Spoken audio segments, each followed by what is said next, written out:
A magnum opus is considered to be a large and important work of art, music, or literature, especially one regarded as the most important work of an artist or a writer. This past weekend, November the 12th through the 14th, I was very fortunate to be able to participate in the Elden Ring closed network test. For 15 hours, split across 5 different sessions, I was able to play a condensed version of the game that allowed FromSoft to obtain data regarding server metrics and game mechanics, as well as effects. I would now like to take the time to share my overall experience and impressions of the game in its current state. Now, I am not going to get into the discussion of whether video games are a form of art or not. That is a topic for another video. But what I will say is this. Elden Ring is set up to be FromSoft's magnum opus. Before I continue with my thoughts and opinions, it is crucial to understand something very important. The version of the game provided in the closed network test does not represent a finished product. It is not the full game. As a result, everything you see or hear about it can be subject to change when it is publicly released on February 25th, 2022. In regards to spoilers, I will be keeping it very light. There will be general gameplay shown, but I will refrain from showing bosses or secrets. Finally, I played the closed network test on the PlayStation 5, so my opinions will be limited to that console. With all of this said, please have a sit and get comfortable by the fire. It's time we talk about the lands between. Elden Ring is very clearly a Souls game. Some call it Big Dark Souls 3, others Dark Souls 2 2. Quite frankly, they are both correct. FromSoft has created a product that seamlessly and perfectly merges the old concepts of the Souls that we know and love with exploration that rewards the curious. Being able to switch back and forth between battling enemies in order to progress to your desired destination, or taking a look at the map for a new location to explore, provides the player with an incredible amount of agency on how they want to spend the next hour of the game. Elden Ring is clearly and definitively different from every other Souls game that came before it. That said, it is still a Souls game, and it is very easy to see it. FromSoft is able to provide a beautiful game that is mechanically familiar, yet distinctive enough to give the player a sensation of discovery every time that something new looms over the horizon. Filled with a large world to trample through on horseback, or slowly traverse on foot, the lands between provides many large-scale wonders to see, as well as incredible detail that will reward those players that have the patience and the keen eye to search for them. The lands between are filled with both life and death, as well as a full ecosystem where even simple animals have their place. They are a land that feels desolate, but never empty, filled with despair, but never missing hope. Even in the darkest of caves, or in front of the most terrible foes, the grace of gold is there to guide you, and its golden hues will be the warmth of a bonfire that protects you. The closed network test provides us with a total of 15 hours of playtime spread out in 5 3-hour sessions. I played the PlayStation 5 version of the test. We were provided with a section of the game that had 2 major bosses and a few other minor ones. We had free reign to do as we pleased within this closed-off area. All in all, the test had enough content to fill up about 8 to 10 hours of playtime. It is estimated that the area of the map that we had access to constitutes about 15% of the total map size. The size of the testing area was actually quite large. If this is around 15% of the total map, then Elden Ring is looking to be a massive game. All of this exists within a world that is fun to be in, fun to play, and fun to discover. Absolutely everything that we love about the Souls series remains intact in Elden Ring. Not only that, but it also built upon it and developed it even further. Taking bits from every Souls game that came before it, Elden Ring is the combination and culmination of over 10 years of success. The best part of each Souls game before it are taken in and molded together to give us, in Elden Ring, what seems to be the most complete Souls experience we can ever have. Graphically speaking, the game provides a gorgeous world filled with color and its own direction that shows the lands between as a place that used to be glorious and beautiful but has fallen into ruin. Even within the current state of Fallout, the graphics provide glimpses of the beauty that used to be there before the events of the Shattering. You can see the Erd Tree from almost any point of the map. You can move to the edges of the land and look deeply into the sea of fog. You can climb broken down structures and peer towards Stormvale Castle in its full splendor. Hell, if you're in the right spot, you can even catch the sunset. Spell effects and weapon skills are colorful and vibrant, something that both looks great and makes you feel great, with animations that show you the power behind every spell and every skill. In the same way, the animations of these spells and skills hold very true to their mechanical effects. Smaller spells feel nimble and agile, even allowing you to cast them while slowly moving. Others keep you in place for long periods of time, as their power requires you to summon more of your will.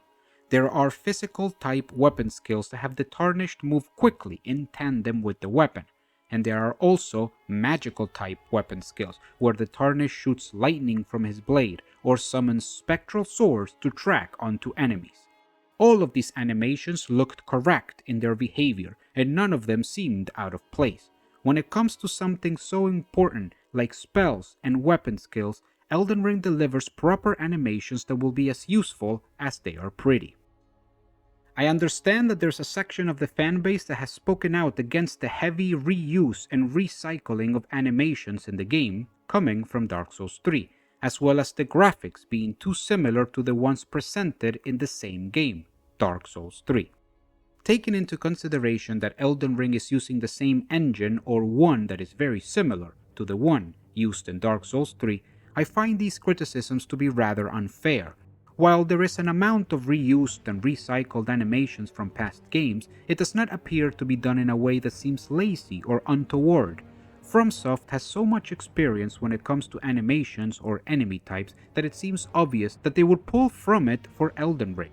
With such a vast amount of enemy types and weapon animations at their disposal, it is only natural for them to bring it together in their latest work. Even still, there are adaptations made to better fit Elden Ring. Small changes like the way the Tarnished holds a straight sword while idle make quite the difference when it comes to world immersion. I have also noticed that a sector of the fanbase, probably the same that has voiced their concerns regarding animations, has also complained about how the graphics look dated.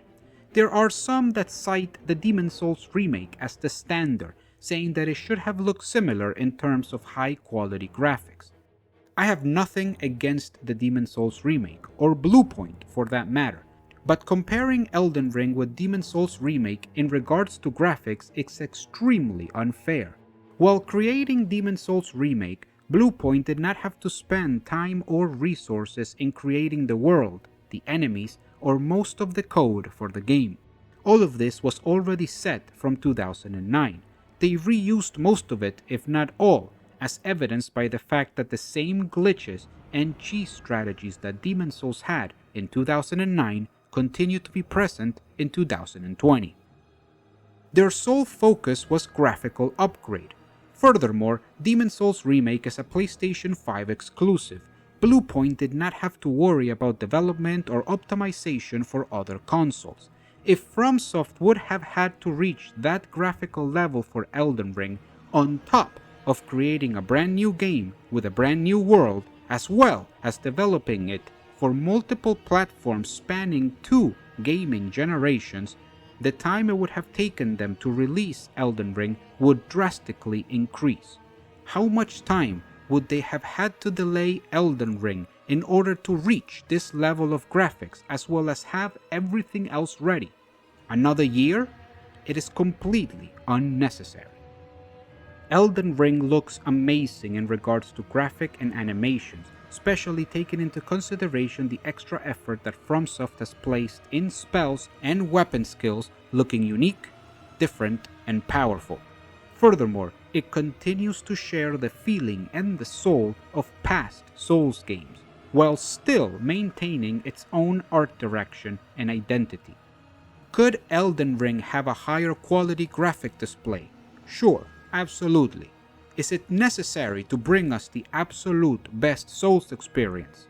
Definitely not. As I mentioned before, Elden Ring is an incredibly balanced blend of the Souls gameplay we are used to, focused on combat and tough bosses with an added element of exploration where FromSoft has made a world in which curiosity is encouraged and determination is rewarded.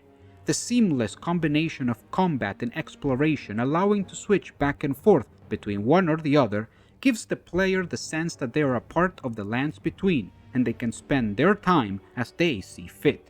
Some will consider that they must push forth in search of the Elden Ring, while others will have the grace of gold wait.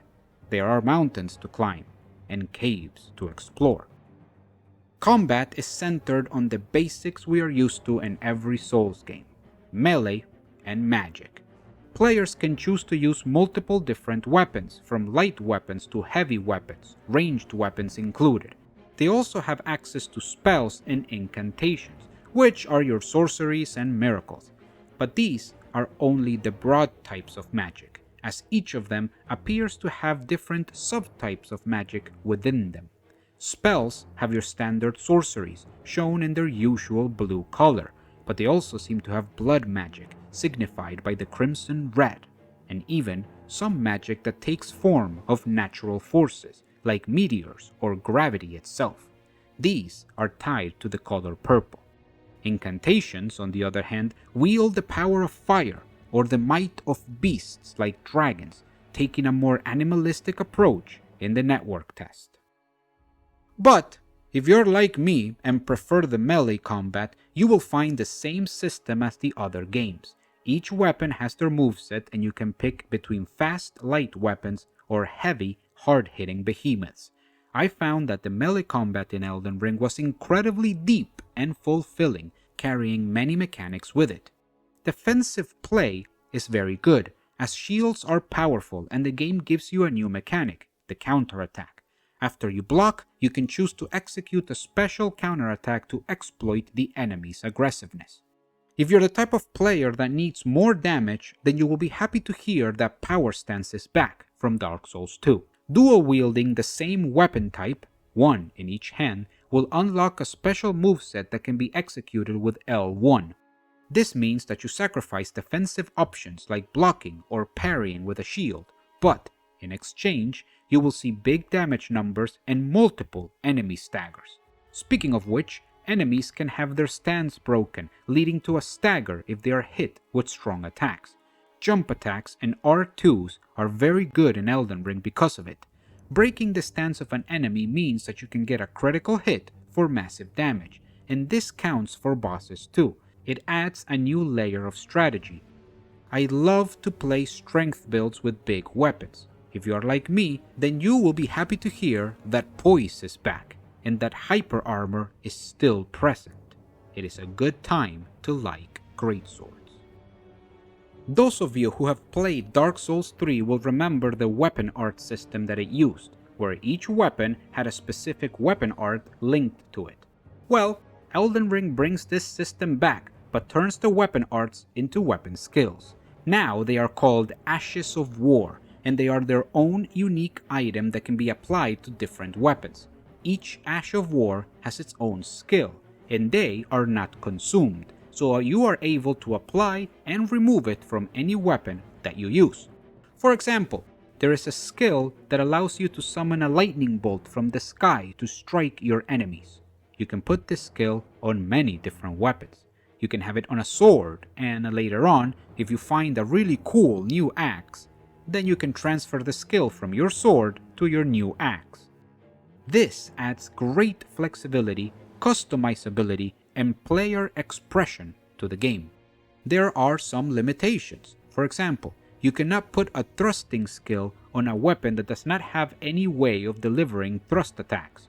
But, generally speaking, there are a lot of different options for the player.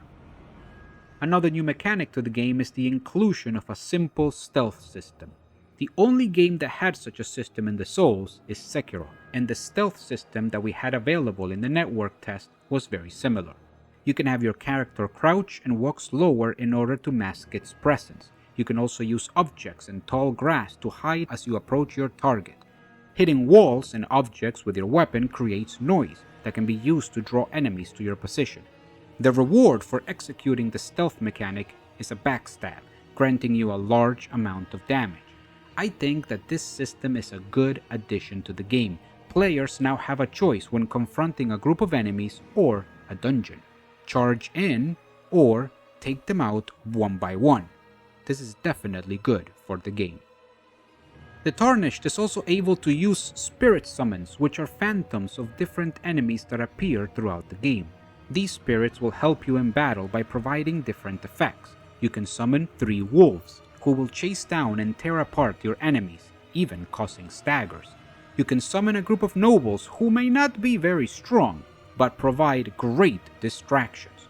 Or you can even summon a northern warrior who is fully capable of battle in order to fight side by side with you. The summons provide another tool and resource for players to tackle the different challenges that the game throws at them. They do require FP to use, so you need to have a resource available, but they are great alternatives for those characters that do not use magic, providing them with an additional tool to balance their options. As this is a Souls game, it is safe to expect many bosses. That said, Elden Ring brings about the concept of field bosses. These are specific boss-level enemies with names and health bars at the bottom of the screen that appear freely in the lands between. Maybe a knight patrolling the area with his horse, or a massive dragon that guards a lake. These are full boss battles, and you should treat them as such. They can appear at any moment and without notice. In these cases, we have access to Torrent, our mount, to help us take on these challenges. Or maybe you can flee to prepare and take on the boss at a later time. Since these bosses are in the open map of the lands between, there are no fog walls trapping you. Sometimes retreating is the best option, so that you can study the boss from afar and prepare for battle. Mounted combat in Elden Ring is executed very well. While riding Torrent, you may use melee weapons to swing at the enemies below you. You can use ranged combat too, like bows or spells, to attack enemies as you ride by. There are even some weapons that gain special movesets while you are mounted. If you see that you're going to be riding your horse into battle, take a lance with you. It will not disappoint. The Tarnished is very strong while mounted, combining speed and power, but he is not invincible.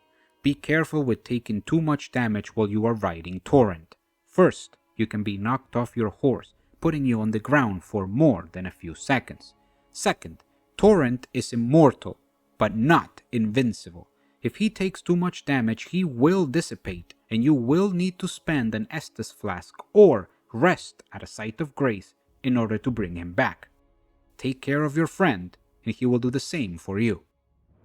Exploration is one of the biggest changes that Elden Ring brings to the Souls formula. Beforehand, we had games like Dark Souls 3, which is much more linear, or a situation like Dark Souls 2, which gave you more leeway when picking which areas to tackle first.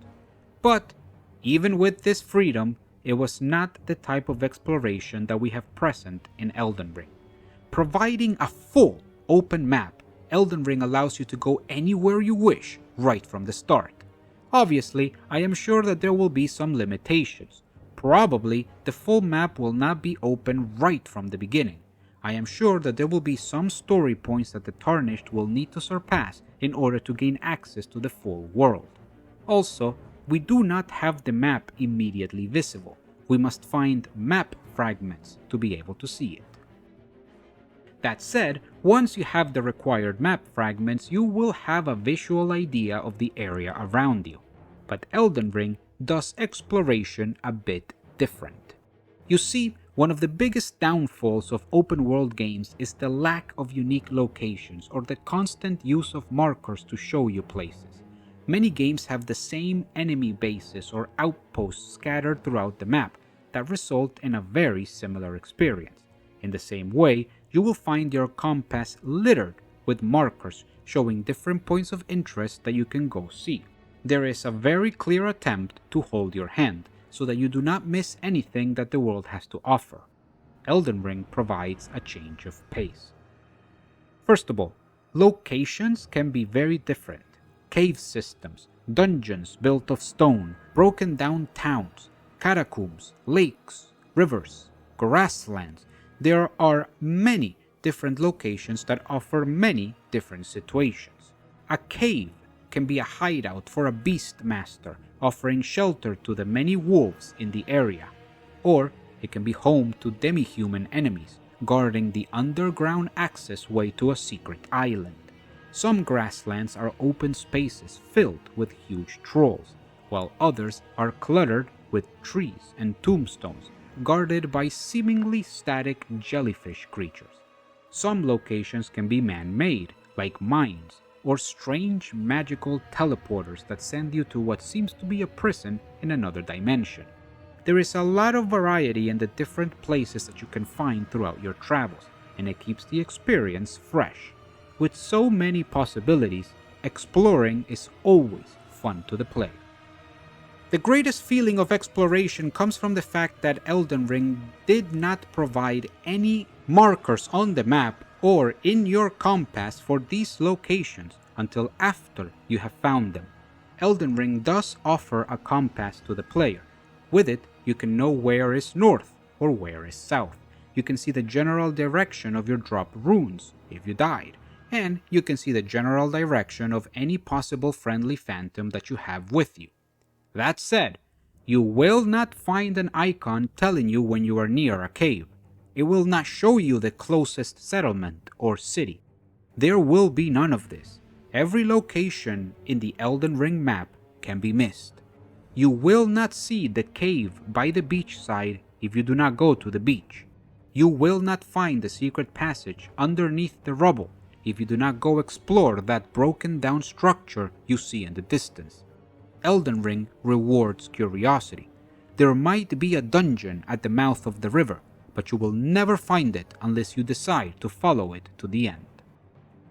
The map does help in this regard once you obtain the map fragment, thanks to its accuracy and fidelity to the world.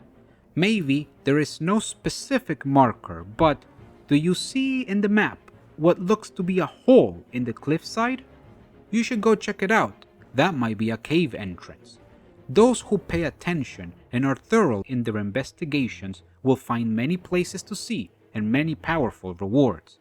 This exploration can be done on foot, but it is also recommended that you take full advantage of Torrent, your trustworthy steed.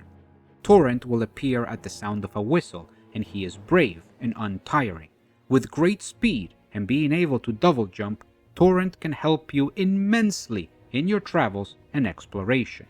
Your character can also jump now, but there are certain places where you need Torrent's double jump ability to discover secret entrances. All in all, Torrent makes exploration faster, easier, and honestly a lot more fun. Elden Ring brings changes to the Souls formula, much like Bloodborne did in its time and Sekiro did afterwards. That said, it is very much a Souls game. You can see it, hear it, and feel it. Every single game that came before it has contributed to it in some form or another. Poise returns from Dark Souls 1. Power Stance returns from Dark Souls 2. Weapon arts are taken from Dark Souls 3 and evolved. Bloodborne gives its chalice dungeons and provides the mini dungeon system we saw in the closed network test. And I did not forget Sekiro, providing its verticality, mobility, and stealth. Each one, in its own way, contributed to Elden Ring for it to be a very different game, but nevertheless, a Souls game. Elden Ring throughout this network test has shown to be a truly enjoyable experience. I sat down to play a Souls game and I got that plus much more. The NPCs that you meet throughout this network test are further testament to what is in front of us. Each with their own personality and goal, they treat the Tarnished differently. From the first NPC we see at the site of Grace, telling us to go die in a ditch, to the suspicious fellow in Stormvale Castle, we see that the world is rich with characters filled with personality, whether we like them or not. In regards to difficulty, a key point in the Soul of the Souls, I can say that the network test offered varying degrees of difficulty. There were a few bosses that were difficult to beat, either because we were not prepared or because we had not truly understood all of the mechanics yet. But, as with all Souls games, the more you know, the easier it gets. By the third session of the network test, the game lost all sense of difficulty, partly because the classes we were given to play are, in my opinion, too strong to start with, and partly because some of the bosses in the smaller dungeons of the lands between did not have a lot of health. I believe this is a product of the network test. In the full game, we are definitely not going to have such strong starting classes, and I am sure that the bosses will be buffed to provide a better challenge. The network test is about testing as much of the game as possible, so it makes sense that they will provide us with more tools and easier bosses to make sure that we try everything out. I am not worried about the difficulty in Elden Ring. I believe that the final game will be much harder than the network test, but I also believe that, due to all of the different options and tools that we have at our disposal, the game will provide an adequate challenge with the freedom of each player beating each situation in their own way. Finally, the last thing that makes a game a Souls game is its take on multiplayer. Co-op summons and invasions are key to the Souls experience. We had access to them in the network test, and frankly, they worked out fine. Co-op is incredibly fun. Due to new mechanics in the summoning pools, finding a phantom to co-op with is extremely easy. I do not have much to say in regards to summons because they have worked as intended. I can guarantee that exploring the lands between with a friend, or blasting down bosses with two complete strangers are both extremely enjoyable ways of playing the game. In regards to invasions, they are limited, and invaders are at great disadvantage. The invasions have completely changed, and an invader will have to be clever and resourceful in order to be successful. Invasions, in my opinion, are heavily stacked in favor of the host, but the invader does have the necessary tools to be successful. They just have to be patient. I have seen that invasions take longer to complete, but due to the large amount of enemies in the lands between, combined with the field bosses, invaders have many environmental tools at their disposal. Normally, you will be outnumbered, so charging in without a plan is a fantastic way to get put in the blender. When it comes to PvP, I am more a fan of duels and fight clubs. I have to say, those were incredibly fun. The many mechanical changes when it comes to PvP, including the backstabs being essentially useless and jump attacks being extremely powerful, mean that we will have a new meta. It could be good or it could be bad. We can only wait and see.